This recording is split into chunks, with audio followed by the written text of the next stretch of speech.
Здравейте, аз съм Мирослав, вие сте с Цанев Спорт и е време да обърнем внимание на съботния ден от състезателния уикенд в Формула 1 и Формула 3.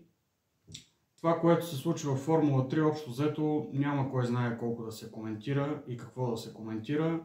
Никола Цолов имаше проблеми отново със своя двигател и завърши на последното 24-то или 25-то място поради няколко отпаднали пилоти, 24-то всъщност. Но това, което показа българина, мисля, че е напълно достатъчно да ни успокои, че в утрешния ден при един чист старт Никола няма да има абсолютно никакви проблеми да победи в състезанието. Това, което искам да кажа е, че неговата най-добра обиколка по време на спринтовата надпревара е само с около 0,2 по-слаба от тази на лидера и победител Стен Шорн. Това веднага след като Никола се завърна от бокса, не отпадна, реши да изкара все пак спринтовата дистанция, да натрупа ценни данни, които могат да му бъдат полезни в утрешната неделна надпревара. Колкото до българския пилот, единственото нещо, което той трябва да направи е добър старт, защото видяхте днес в спринта, който е гледал, че Алесандро Джусти или забрави да тръгне, или имаше някакви проблеми, но ето как една сигурна спринтова победа беше опропастена за италянеца. Силно се надявам, че Никола няма да има такъв проблем и при техническа изправност на неговия автомобил в утрешния ден очакваме безапелационна и безпроблемна победа за Цолов. Колкото до Формула 1, аз мисля, че Ландо Норис надскочи себе си. Определено по време на и петъчните тренировки, и днес в третата свободна тренировка, и Q1, и Q2, аз лично нямах съмнение, че Шарлс Леклер ще вземе пол позишъна. Единствено Макс Верстапен според мен беше възможният му съперник, обаче пък нидерландеца доста го закъса в Q3, така и не ни показаха неговите грешки, но за Верстапен след малко. Първо да обсъдим, да направя обобщение на първите трима. Ландо и Оскар в общи линии са с изключително изравнени възможности. Пиастри просто за пореден път в квалификация не успя да даде максимума. Сега той каза, че е допуснал някакви грешки. Това не е видно за нас, зрителите. Пилотите във Формула 1 считат за грешки някои много леки неточности, които в реално време по телевизията ние няма как да различим. Колкото до Ландо, той мисля, че направи максимума на максимумите и въпреки тази полпозиция обаче, поне според мен британецът е доста притеснен от присъствието на Леклер зад себе си. Ландо много добре знае, че Шарл на тази писта ще си скъса ризата, обаче ще направи всичко възможно да го победи. Още повече, че стратегически, как да го кажа, да не е обидно, неопитният отбор на Макларен, поне според мен има много какво да обърка в утрешния ден, така че Ферари да се възползват. Вече друг е въпроса, те пък колко са вещи в стратегията, но това ще го видим утре. Със сигурност тези два стопа ще направят много интересно състезанието. Това се очертава да бъде най-интересното Монако, поне от, не знам, може би от годините преди турбохибридната ера и тези DRS и керсове, хибридни батерии и така нататък. Когато се състезаваха пилоти като Монтоя, Шумахер, Култар, Хакинен, които с уникалната си класа можеха да предоставят нещо по-различно на публиката. Сега виждаме, че класните пилоти във формулата не са чак толкова много, или поне на такова ниво за световен шампион. После ще премина и към по-слабите участници, които според мен абсолютно доказаха моето мнение и в предсезонното видео, и сега от началото на уикенда, че ще има много трудно на тази писта. Но да завърша с топ 3, Леклер направи каквото можа, но отново не сякаш е угаснала искрата при него. Аз няма да спра да говоря за това, докато не се промени или докато не видя, че някой споделя мнението ми, понеже не може сърцето и душата на Ферари да е толкова смирена, толкова примирена с това, което се случва, негативно настроение. Това не е Шарл Леклер, който трябва да бъде и който беше. Не знам дали присъствието на Хамилтън, не знам дали промените в отбора поради присъствието на Хамилтън по някакъв начин притесняват Монегаскът, но това не е този Леклер, който аз съм свикнал да наблюдавам, не е този вдъхновител, не е този пилот, който може да вдигне отбора, да вярва до последно. Сега втори си на старта, при положение, че Ферари от началото на сезона са в 9-та глуха и той беше все едно е последен. Нали? Гледа в земята, разочарование. Спокойно, утре Ландо няма да успее да тръгне и завиваш първи на първи завой. Примерно. Нали? В действителност аз си мисля, че Леклер има всички шансове да спечели утрешната надпревара, понеже на това трасе се вижда, че неговата скорост е чиста. Вижда се, че няколко поредни сегмента, първа, втора, трета тренировка, Q1, Q2, той просто е с брутална скорост. Нали, скорост е измерима с тази на Макларен, така че поводи за притеснение няма, защото е загубил пол позишъна. Това ще е много различно състезание от това, което се е провеждало до сега на Монако и от тези надпревари, в които той е участвал, така че причини за притеснение все още няма.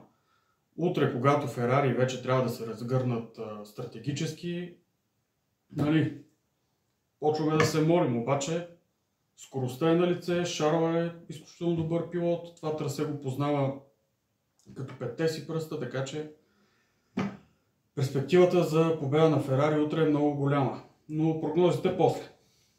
Минаваме вече отвъд топ 3. Луис Хамилтън и Верстапен останаха 4 и 5, като тук по-скоро изненадата е 4-то място на Хамилтън. Аз бях предвидил 5-то или 6-то за него на стартовата решетка. Бонус представяне. В такива битки Хамилтън не трябва да бъде отписван. Хамилтън е много силен стратегически, много силен в работата с гумите и така от Имола насам, включително и на Имола, забелязвам все по-доброто пилотиране на Хамилтън и все по-добрата му спойка с колата. Особено тук на Монако ми беше много интересно да наблюдавам онборд кадрите от неговата кола, да видя управлението, как държи колата. Почти вече няма онези затруднения, които наблюдавахме от Австралия, може би след Бахрейн до непосредствено преди Имола.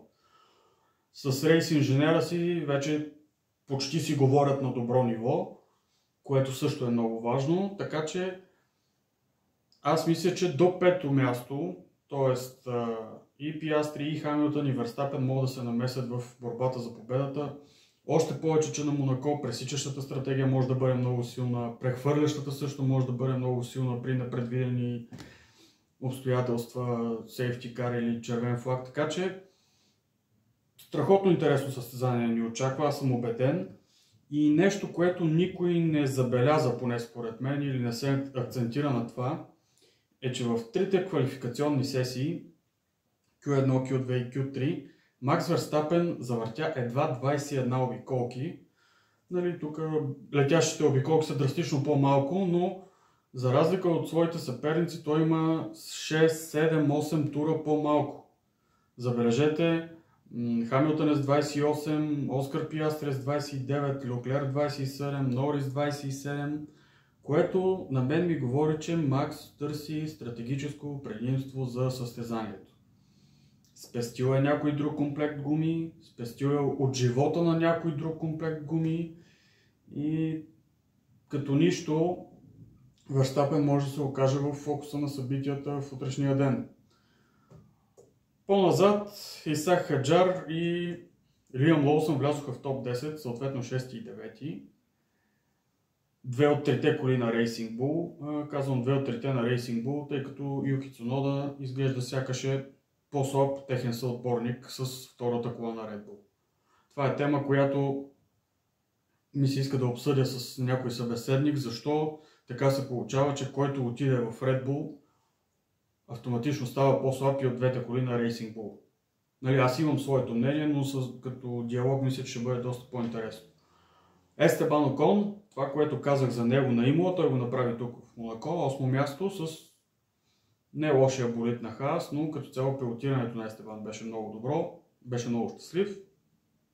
Фернандо Алонсо, 7 с Астън Мартин, обаче там си мисля, че абсолютно както на Имола, Чичони Фернандо няма да има особен шанс в надпреварата, или по-точно казвам, след първите спиране очаквам да изпадне извън топ 10.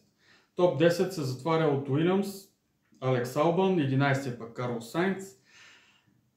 Често казвам, аз очаквах на това трасе Уилямс да са пълна трагедия. Те се представиха доста прилично, 10-то и 11-то място. Нали, за техния ограничен автомобил, мисля, че ограничен за такива писти, нали, да стане по-ясно. Мисля, че това е доста добро представяне. Уилямс ще са силни на много бързите писти. Примерно на една Монца аз очаквам Уилямс да се бори и за пол позишън, дори и за подиум. Съвсем сериозно. Споменатия Юки Цунода на 12-та позиция. След него Нико Хюлкенберг с Кик Заубер, 13-ти, превъзходно представяне. Аз дори така тайничко се надявах, че може в топ 10 да влезе Нико, обаче нали, все пак Заубер е доста лимитиран автомобил. Двата Мерцедеса, 14 и 15, те не че ако не бяха отпаднали Антонели и Ръсел, щяха много по-напред да стигнат, но поне един от двамата можеше да се бори за Q3, особено Джордж. При него имаше технически проблем, Антонели се удари в предпазната стена, после отскочи от бордюра след тунела, удари се и в втора стена. Като цяло това, което предвидих за младите пилоти, че трябва да очакваме инциденти от тях, се случи на 100%. Антонели се удари, Хаджар няколко пъти, Бортолето няколко пъти, Олсън не е дебютант, Оли Берман имаше също инцидент, така че абсолютно всички иновации нали, пооблизаха стените по няколко пъти. Съвсем нормално. На Монако толкова тясна писта, с тези високи бордюри, хлъзгав, нов асфалт на места, просто видя се, че им е много трудно на младежите да контролират болидите си. И извън топ 15 след двата Мерцедеса намираме Бортолето, Берман, Гасли, Строл и Колапинто. Тук единствената изненада според мен е Пиер Гасли, който може би има някакви проблеми с автомобила на Алпин. Пиер на тази писта традиционно се представя много силно. Алпина като цяло е доста просперираща кола през този сезон. Не знам какъв е проблема там, може би ще разберем в последствие. Ланс Строл, не мисля, че има нужда да коментираме класирането му. Оли Берман може би трябваше малко повече да постигне с втория болид на Хаас от това 17-то място. За Бортолето 16-то мисля, че е задоволително предвид това, че на него му е много трудно в тази първа година в Формула 1.